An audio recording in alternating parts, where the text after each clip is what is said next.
अस्सलाम वालेकुम। कल हमने माइटोसिस के बारे में पढ़ा था, जिसमें एक पेरेंट सेल डिवाइड होकर दो बिल्कुल सेम डॉटर सेल्स बनाता है। फिर उसके फ़ायदे क्या होते हैं, जैसे कि ग्रोथ था, रिपेयर और मेंटेनेंस ऑफ बॉडी भी हमने कल के वीडियो में देखा।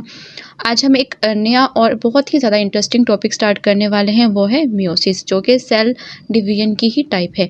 ये वही प्रोसेस है जिसकी वजह से generation to generation life continue होती है। अगर मियोसिस ना हो तो हमारी जो स्पीशीज़ हैं वो सर्वाइव ही नहीं कर सकती। मियोसिस का इंट्रोडक्शन देखते हैं। It is the type of cell division in which each daughter cell receive the half number of chromosomes as compare to the parent cell. In meiosis, our diploid parent cell divides to produce four haploid daughter cell. Meiosis एक ऐसे cell division है जिसमें parent cell, ठीक है, अपने chromosomes के number का आधा करके आगे पास करते हैं। ठीक है, मतलब एक डिप्लॉइड सेल यानी 2n से बनते हैं 4 हैप्लॉइड मतलब n वाले सेल्स। ठीक है, जानते हैं कि डिप्लॉइड और हैप्लॉइड्स क्या होते हैं।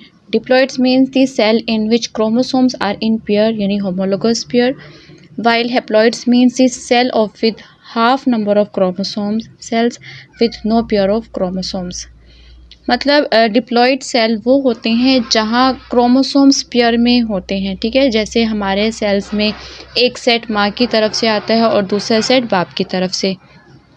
और हैप्लॉइड्स मीन होता है कि सेल में पेयर नहीं होते, क्योंकि डिप्लॉइड में क्या है, पेयर ऑफ क्रोमोसोम्स है, लेकिन हैप्लॉइड में नहीं होता, सिर्फ आधे क्रोमोसोम्स ही होते हैं, जैसे कि स्पर्म सेल्स और एग सेल।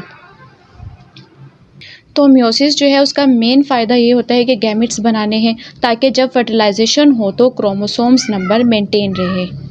फेजेस की बात की जाए मियोसिस की, तो meiosis was discovered in 1876 by a German biologist Oscar Hertwig. Meiosis consist of 2 divisions, meiosis 1 and meiosis 2। ये प्रोसेस सबसे पहले बताया था जर्मन साइंटिस्ट ने, ऑस्कर हार्टविग ने डिस्कवर किया। कब किया, वो था 1876 में। और इसकी जो ये मियोसिस होती है, इसकी 2 डिवीजन्स होती हैं। माइटोसिस की एक ही थी, ठीक है, जैसे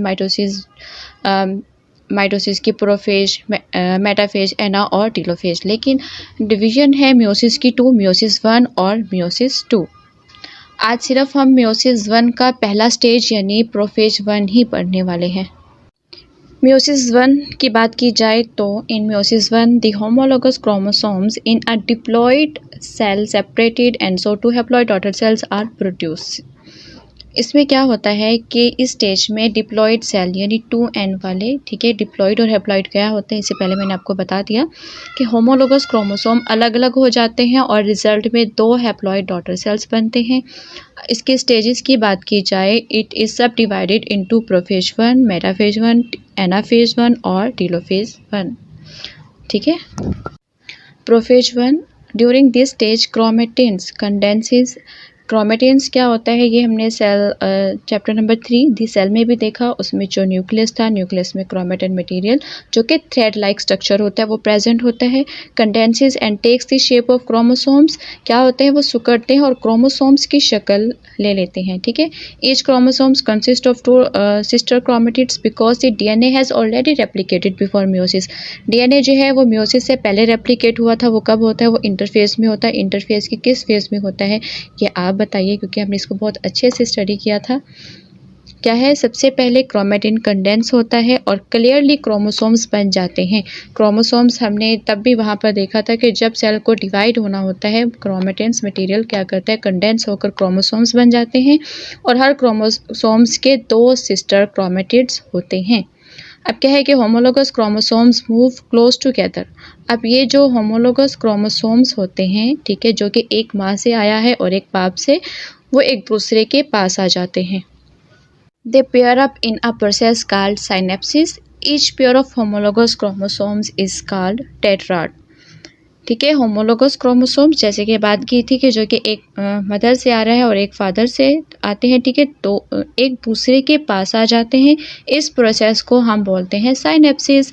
बट जब दोनों क्रोमोसोम्स पेयर बनाते हैं तो उन्हें टेट्राड बोला जाता है, क्योंकि 4 क्रोमेटिड्स बन जाते हैं। non-sister chromatids of homologous chromosomes become shipped together, forming a egg-shaped structure called chiasmata. ठीक है, अब एक इंटरेस्टिंग चीज़ होती है कि नॉन सिस्टर क्रोमेटिड्स जो होते हैं वो क्रॉस करते हैं और अपने जो पार्ट्स होते हैं उनको एक्सचेंज करते हैं। इसे हम बोलते हैं क्रॉसिंग ओवर या chiasmata। क्रॉसिंग ओवर देख लेते हैं कि each chiasmata is the site for crossing over, exchange of portion of chromosomes between non-sister chromatids. Crossing over leads to recombination of genetic material। क्या था कि जो नॉन सिस्टर क्रोमेटिड्स होते हैं वो अपने पार्ट्स को एक्सचेंज करते हैं, उसे क्या बोलेंगे? Crossing over.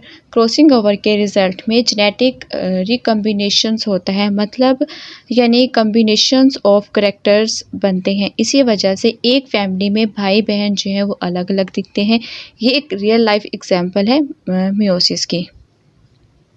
एक और एग्जांपल से इसे समझते हैं कि जैसे अगर आपके पास क्रेयॉन्स के 12 कलर्स वाले बॉक्स हों, ठीक है, अब आप उसको 2 फ्रेंड्स में शेयर करते हो, ठीक है, तो दोनों के पास अलग अलग कम्बिनेशंस ऑफ कलर्स आएंगे।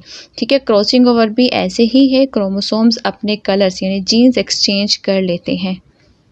तो आज हमने मियोसिस का इंट्रोडक्शन और प्रोफेज़ 1 को डिटेल से पढ़ा। कल हम मेटाफेज़ 1 के बारे में सीखेंगे, उसमें जो है क्रोमोसोम्स का डांस देखने को मिल सकता है।